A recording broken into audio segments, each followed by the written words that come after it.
Well, you remember Parkland Deputy Scot Peterson. He did nothing to stop mass shooter Nikolas Cruz. He hid outside. He was allowed to keep his massive pension, over $100,000 a year in taxpayer money for life. Anyway, why did that happen? We'll tell you after the break.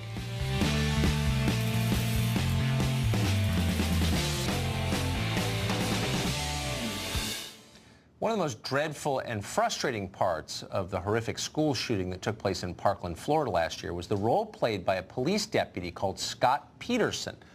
Peterson was armed and right on the scene, but because of cowardice, stayed where he was and refused to go inside and confront the shooter. Despite this, clearly a dereliction of duty, Peterson was not fired.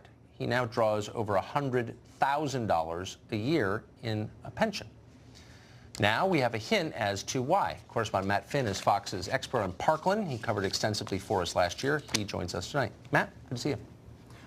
Tucker, this week the Stoneman-Douglas Commission released a scathing 450-page report. The investigators on that commission interviewed hundreds of people and poured over massive amounts of evidence and determined that school resource officer Scot Peterson's response was, quote, abysmal, and that law enforcement's response overall was a failure, and that the massacre would not have happened if the shooter, Nikolas Cruz's mental health issues, were adequately addressed.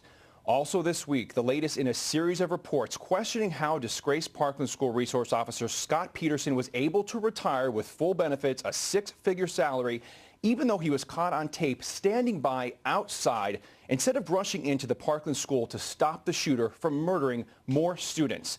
A 2014 school incident report filed by that school resource officer, Scot Peterson, might hold the answer. The report indicates Peterson's boss, Broward County Sheriff Scott Israel, had a son who was a student at Stoneman-Douglas, and according to the incident report, assisted in battery and perhaps sexual assault against a fellow student. Peterson called for the sheriff's son to be suspended instead of referring him for criminal prosecution, perhaps a favor Sheriff Scott Israel never forgot.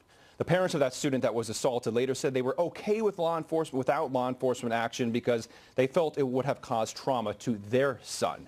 Sheriff's Israel office confirmed that it received our request for a comment on the story. We did not hear back. Next week, Governor-elect Ron DeSantis will be sworn into office, and he has already indicated that he is considering suspending Sheriff Scott Israel. Tucker.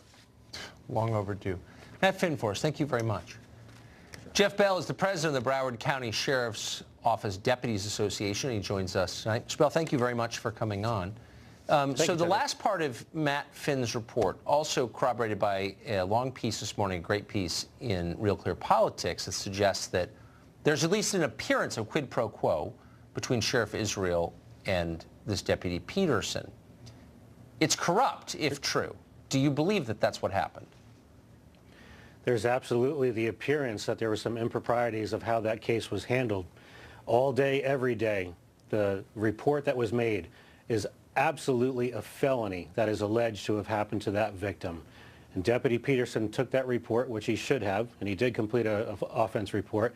But in the body of the report, he described the felony as a misdemeanor to justify it to fit under the Promise Program, which would allow the sheriff's son to skate any type of criminal prosecution or severe punishment, and it was allowed to be referred into the Promise Program, where he was then issued a 3-day school suspension instead of having a felony on his record, which should have been the outcome of that case.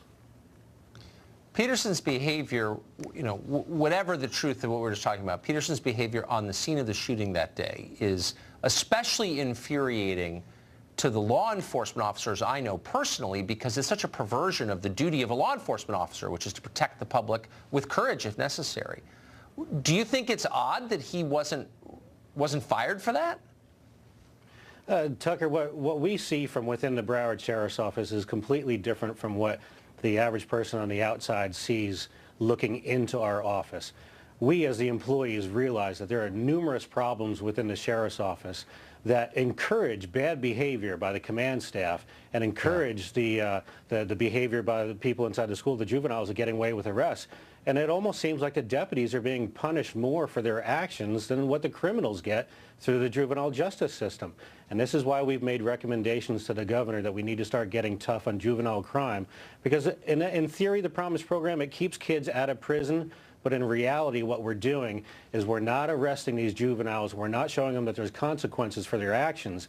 And we're actually creating a pipeline for these kids to go into prison instead of staying out of prison, because we're not showing them that there's consequences for their actions. Well, what about the other kids who just want to go to school and maybe learn something, go to college? I mean, what's their experience like going to school with kids who are out of control?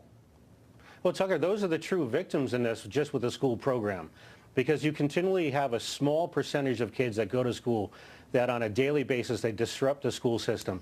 Good teachers cannot teach in their classroom because they're constantly spending 90% of their time with a 3% of the population side of the school. Right. And if they cannot refer those kids to law enforcement because they're forbidden to tell the police officers on campus if there's a crime or not, and then the school administrator gets to make the decision whether or not to make that report to the police officer. And then if they do, you have to take it a step further, where each child is allowed 4 criminal offenses per school year before we are allowed as deputies to actually act on reasonable suspicion and probable cause. And that is the main root of the problem with the public school system today, is that we have school administrators dictating to deputies, law enforcement officers, what reasonable suspicion and probable cause is. We need to remove the politics out of law enforcement and let the law enforcement personnel do their jobs to keep our kids safe. Otherwise, we're going to see this tragedy again and again and again. I suspect Scott Israel is not helping. Thank you very much, Mr. Bell. It's great to see you. I appreciate that. Thanks, Tucker.